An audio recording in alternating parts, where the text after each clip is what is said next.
Hey everybody, this is Rob Gauthier, the ET Whisperer. I hope you guys are having a wonderful week, and I wanted to share this amazing channeling with you. We're getting back into the Galactic weekly channelings, and this race specifically is very unique. I have never heard of anything like these beings, and it's kind of crazy to know that beings like this exist. Now, this isn't my first rodeo, so I've come in contact with or heard about a lot of different types of beings and know that the types of consciousnesses or entities that run around this galaxy are not a uniform energy at all. And I also know that there are a lot of different types of races that are outliers, that are like single different kinds of beings, and I don't know which one this is, but it's very interesting and unique to hear this. Also, we have the Sedona event coming up, but just if you want to keep in contact with anything we're doing, go to the website, join the email list. You can do that, and if you want to know what's going on with our Patreon, which has been really amazing lately, check out the end of the video. I want to say thank you to all of you guys who have been subscribing, liking,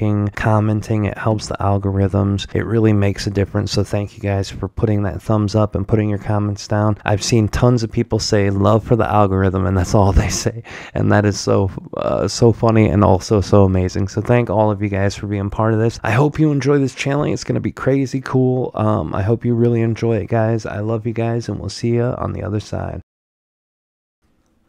Greetings to all the Aridif, that is A-R-I-D-I-F, and this is its spell. We understand all of you desire to co-create within the galactic co-create collective consciousness, but before diving in to that query, there are the two things that we wish to express. The first, above and beyond all things that are expressed in this day, to know, to feel, and to perceive that you are loved in our perspective is of the utmost importance. Secondly, it is our greatest excitement, and within that same form of great excitement in which we co-create with you, not only in this moment, but through all moments of your linear time perspective. Now, as to the race of entities that we wish to bring forward in galactic co-creation, it is an archetype of consciousness that has not been perceived by humans previously. One moment we will allow these consciousnesses to introduce their own self, with only the construct of location being monarchist constellation, that which some of you understand as the unicorn constellation, and these entities are extremely rare in the archetype of consciousness that they hold, and will hold some form of similarity to entities that exist upon your own planet. One moment we will connect you.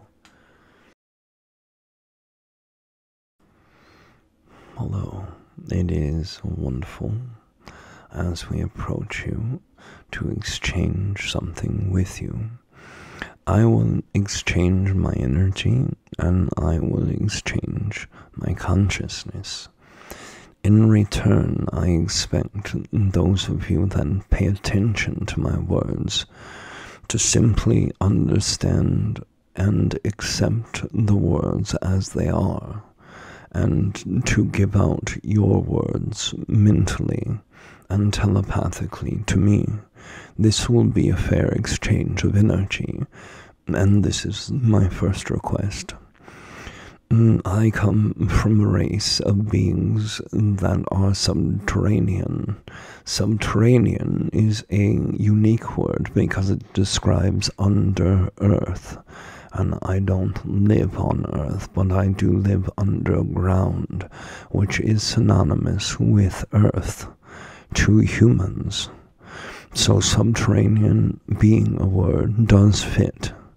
Now this subterranean species that I am comes from a very long lineage of a planet and a planetary system that isn't fit to have inhabitants living on the surface for the very first multiple hundreds of thousands of years that we existed.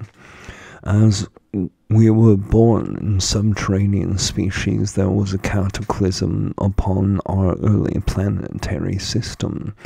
That cataclysm caused great devastation and damage throughout the entire planet system. This system was devastated by a large impact, which in human understanding and human level of perspective would have eradicated life on all of the planet. But what humans don't realize is that life is resilient because life is not physical. There is consciousness that is behind the life, and if consciousness thrives and desires to live and exist, then of course it will persist. So now we are underground as animal beings, and we are underground because of the choking atmosphere, the burning atmosphere, the lack of light and the lack of food caused by this devastation, and under the ground we remained.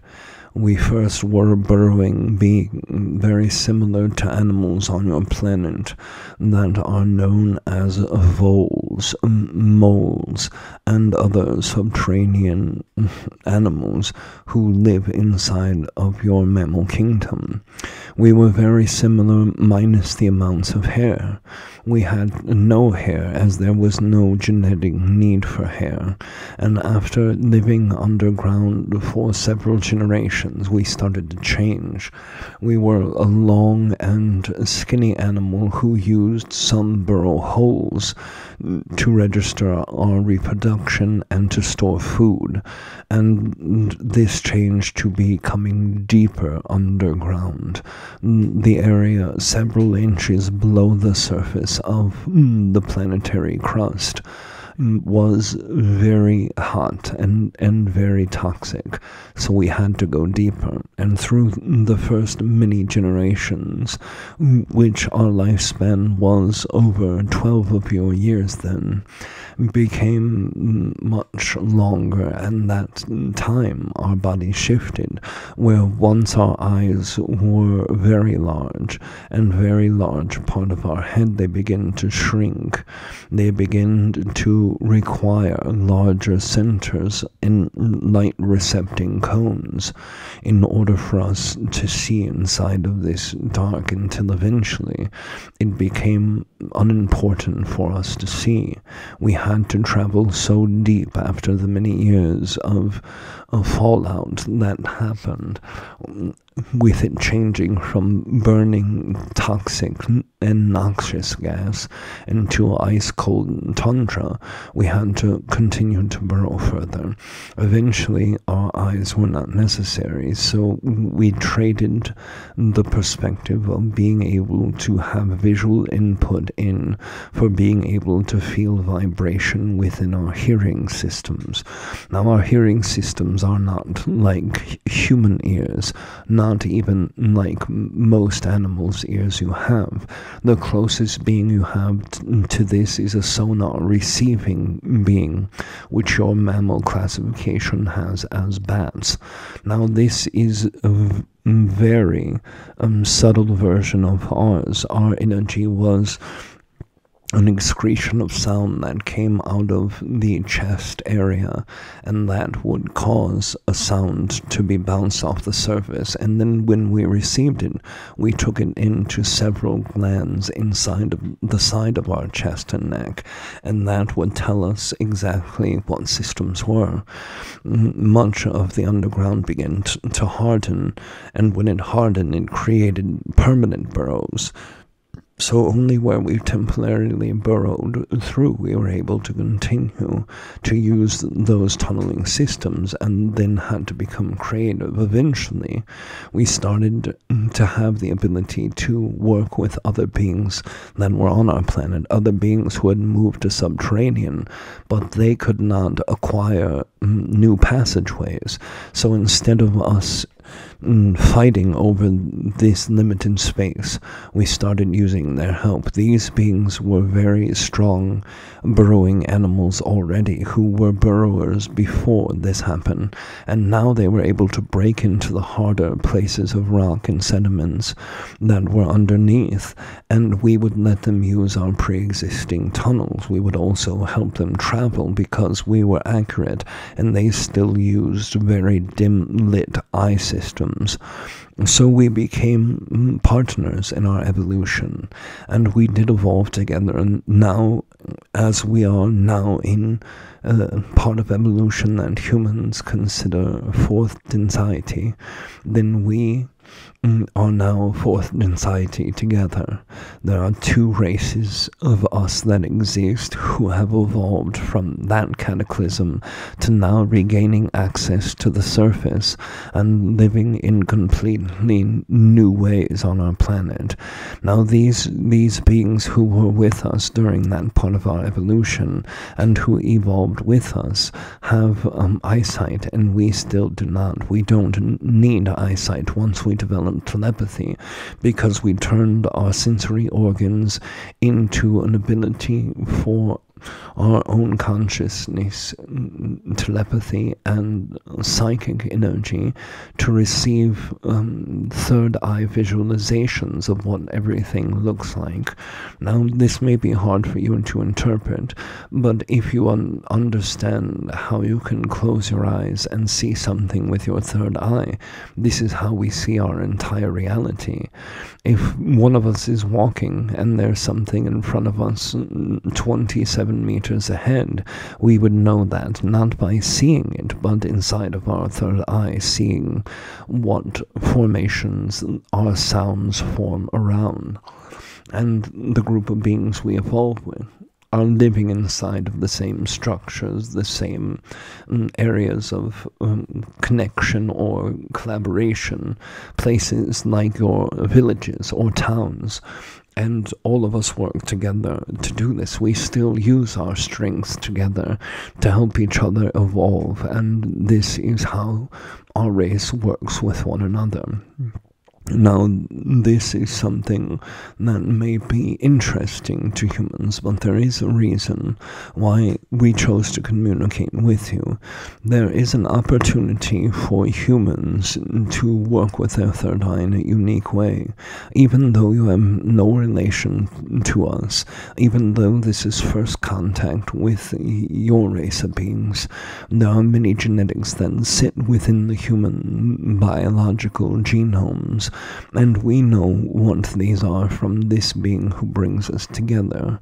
And this consciousness of Aridif is told us all of the genetic lines that you have, and there are two different races of beings that exist inside of you that have telepathy and a capability of third eye visualization structures that could compete with our own. The first is the Arcturian beings. The second is an ancient Andromedan consciousness. Both of these races have very unique third eye properties and have very strong capacities to use them. So these are the things that humans can tap into and start working with the humans who are limited in sight or blinded of sight with injury or genetic malfunctions, and be able to learn to use the same inner technology in order to see and perceive that entire world differently. Tapping into that is by learning the vibrational sound of the export of human consciousness and your own biological uses. So finding out your megahertz system of what outpours from your body's auric field, your electromagnetic field, your consciousness field, your mental and emotional body, and measuring these systems and using those to spring outward and then receive from the third eye. This would be your sonar technique for the blind humans.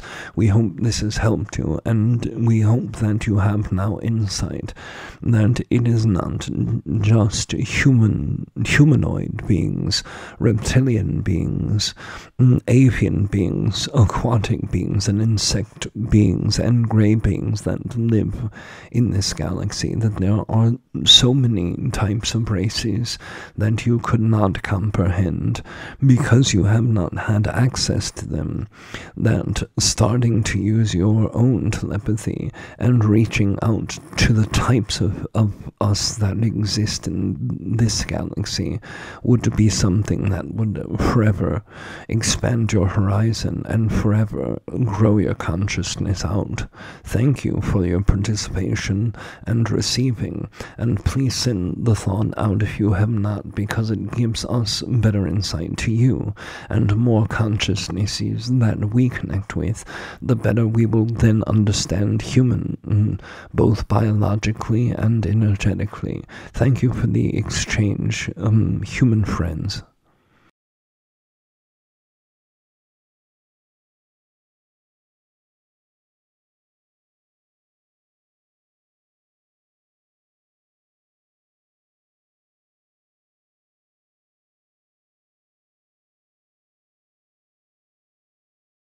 In our Patreon who help support me have the free time to do the extra channeling here.